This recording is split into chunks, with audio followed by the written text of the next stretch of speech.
My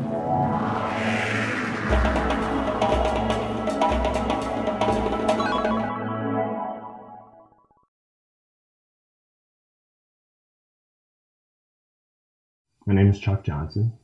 I'm from Michigan. Let's see, my martial arts background is I started off doing Olympic Taekwondo at 15. I've been doing Taekwondo for 19 years now. Taekwondo and Hapkido is what I started off in. And let's see, when I was 20, I went to Korea to train because I was a Olympic state champion for Taekwondo, and I really wanted to try and go to the 2004 Olympics. So I spent most of my college years training in Korea towards that goal. And it ended up not working out, but I had a really strong martial arts background as a function of it. So I went to Japan. And then after getting to Japan, I started doing security work for visiting Hollywood celebrities. And at that point, visiting Korean celebrities as well, just because I could speak Korean from living in Korea. And as a function of that security need, I started training in other martial arts that had to do with kind of like submission holds or joint locks, things like Krav Maga or Jiu-Jitsu or Han Mudo or martial arts like that.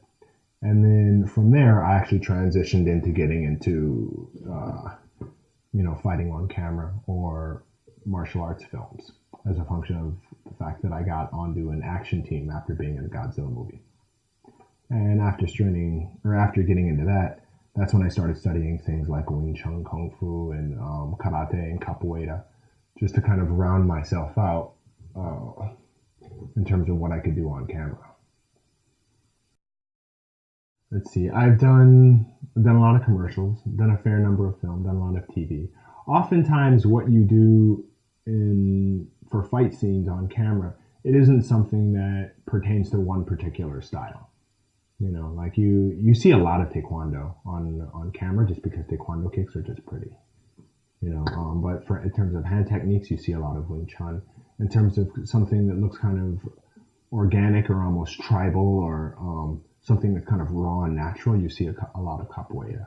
So the reason that I started cross-training is just because depending on the nature of the fight scene, you use different kinds of techniques. So the more different kinds of stuff you know, the better off you are, basically. And the more adaptable you're going to be. Particularly since every action director, oftentimes come from a different martial arts background.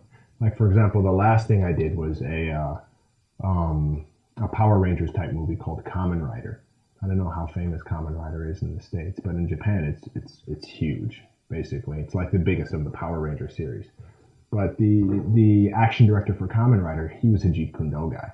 So a lot of his choreography was based off of Jeet Kune Do, of course with a lot of really pretty kicks thrown in. But, so as a function of that, I had to be able to adapt to his particular style. So that's why I just cross-train as many different martial arts as I can. So what's your typical day when it comes to training, or your typical week when it comes to training in Japan, martial arts based? Usually, Monday is Capoeira. I do about 2 hours of Capoeira on Monday.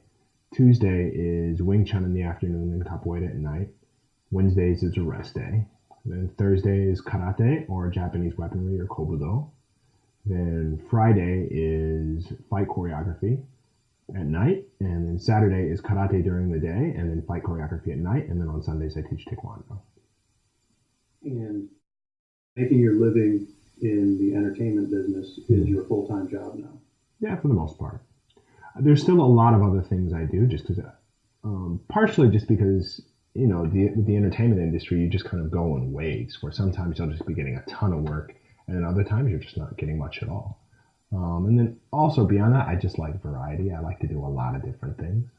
So, in addition to working in film, I also teach Taekwondo. And I also do kind of cross-cultural business consultation work just because at this point I've been living in foreign cultures for 14 years now. So I'm really used to it. I'm really used to Japanese culture. I'm fairly used to Korean culture as well. So I do a lot of work kind of preparing people in Asia, particularly people working for Japanese companies, to do business with Americans. Because I know what kind of difficulties they're going to face either way. So that's another thing that I do on the side as well. I guess, what's your level of celebrity in Japan? Are you Do people know you on the street? Every once in a while, somebody will recognize me.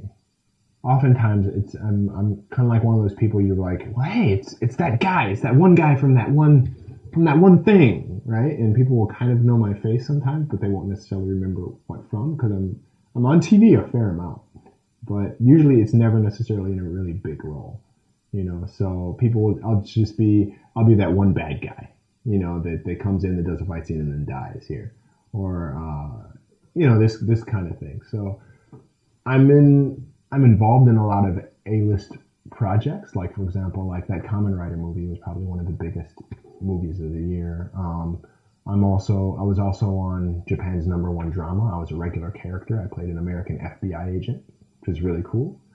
But even so, I was only on camera for never more than about 10 seconds at a time. But I was in 10 or 12 episodes of the show. So it's this kind of position where I'm in all these kind of big A-list projects, but I'm not necessarily A-list myself.